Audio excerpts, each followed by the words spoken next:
Drago mi je da ste danas ovde, zato što je ovaj projekat od velikog značaja za Železnicu Srbije. Mi danas praktično počinjemo da radimo i gradimo jednu novu tehničku stanicu u Zemunu za Srbija voz, odnosno za Železnice Srbije, da mnogo brže, mnogo bolje, efikasnije održavamo vozove, da to bude upravo onako kako je u svim drugim državama u regionu. Mi to do sada nismo imali, vozovi su se naravno održavali, ali čini nam se da će ovako biti mnogo bolje i efikasnije. Održavali su se, ako pričamo o Beogradu, na 3 mesta, Topčider, Makiš i Zemun, sada će to ići sve odavde. Ali ono što je važno za železnice, kad pogledate, kad ste dolazili ovde, onda ste imali priliku i kad pogledate onako, odnosno kad se setite fotografija železnice od pre 4-5 godina, onda mi se čini da tada, 2014. godine, jedino što smo imali bili su uglavnom uspomeni i nostalgija. Bar ja kad sam postala ministarka saobraćaja, ono o čemu smo uvek govorili smo kako su nekada bile sjajne naše železnice. I to je bila tema svakog našeg početka sastanka 2014. godine.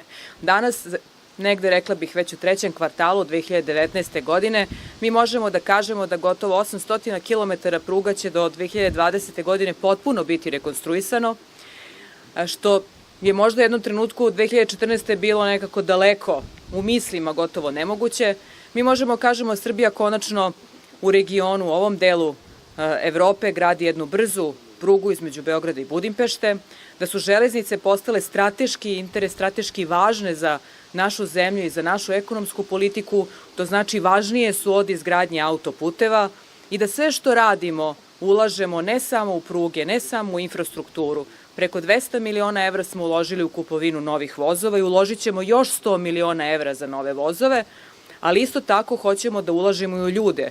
U Železnici Srbije su zaposleni prošle ove godine, ja mislim, preko 100 mašinovođa. Hoćemo da proširimo taj prostor jer vidimo da Železnice Srbije imaju perspektivu, a sa druge strane da građanima u Srbiji, prvo u Srbiji, a i svim drugim, obezbedimo da požele konačno ponovo da uđu u vozove. Naravno da je ovo samo deo posla koji je urađen i deo posla koji počinjemo da radimo. Mnogo toga još treba da se radi, mnogo toga treba da se radi na svakoj stanici železničkoj, a kamoli na svakoj pruzi, ali je činjenica da smo napravili određene korake i da sama činjenica da gradimo danas novu tehničku stanicu takođe govori da je ovo potreba železnice. Možda 2014. 13. godine nismo mogli da mislimo da ćemo ovo raditi, nego smo morali da brinemo o prugama, bar onim osnovnim. A danas možemo da gradimo i da počnemo izgradnju ovakve jedne stanice od 50 miliona evra.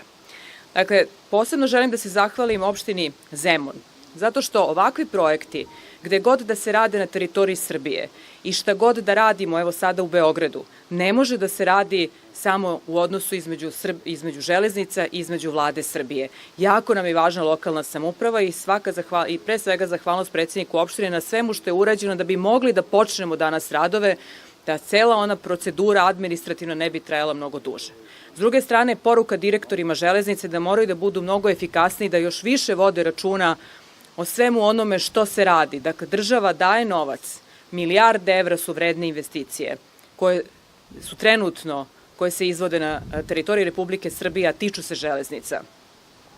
Ulažemo u zaposlene, ulažemo u nove vozove, ali moramo da vodimo računa i o tome da svaka ona stanica i svaka linija koju rekonstruišemo bude jednako moderna kao što je i voz koji stavljamo na te linije. I poziv građanima da bar ono što smo rekonstruisali, da ulaze u te vozove i da vide kako može da izgleda i kako će izgledati srpske železnice ne samo danas, nego godinama ispred nas. Hvala.